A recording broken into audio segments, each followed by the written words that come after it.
Long term investment, ایک ہوتی ہے شارٹ ٹرم. وہ ٹریڈنگ اور یہ ذرا بتائیے یہ کیا ہے؟ جی سر، دو طریقے ہیں جی اسٹاک ایکسچینج میں کام کرنے کے. ایک آپ ٹریڈنگ کرتے ہیں اور دوسرا ہے انویسٹمنٹ کا. اچھا. تو میں اپنے بھائیوں اور بہنوں کو یہ میسج دینا چاہتا ہوں کہ آپ ٹریڈنگ کی طرف نہ جائیں.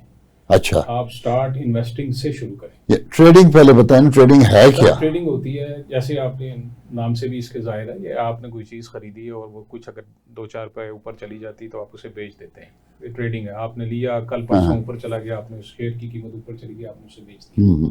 لیکن سر یہ بڑا رسکی کام ہوتا ہے اور بڑا ٹینشن والا بھی ہوگا. سر آل دا ٹائم آپ کو اسکرین پہ رہنا ہے. اگر آپ اسکرین پہ نہیں ہوں گے تو پھر آپ کے لاس ہونے کے چانس بہت زیادہ ہیں. بہت زیادہ ہوں. تو یہ تو ایک نئی مصیبت پڑ گئی نا. ہیڈیک ہے. ہاں. تو میں تو کبھی بھی یہ سجیسٹ نہیں کروں گا کہ آپ کو ٹریڈنگ کی طرف جانا چاہیے.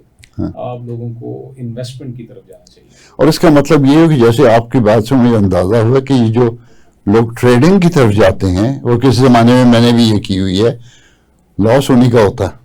سر اگر ہم ریسرچ دیکھیں تو 90% ٹریڈرز جو ہے وہ اپنا پیسہ انویسٹر کو دے کے مارکیٹ سے جاتا ہے اور باہر جا کر وہ یہ بات کرتا ہے جو ہم شروع میں کرتے ہیں. ہاں کہ یہ تو جوا ہے.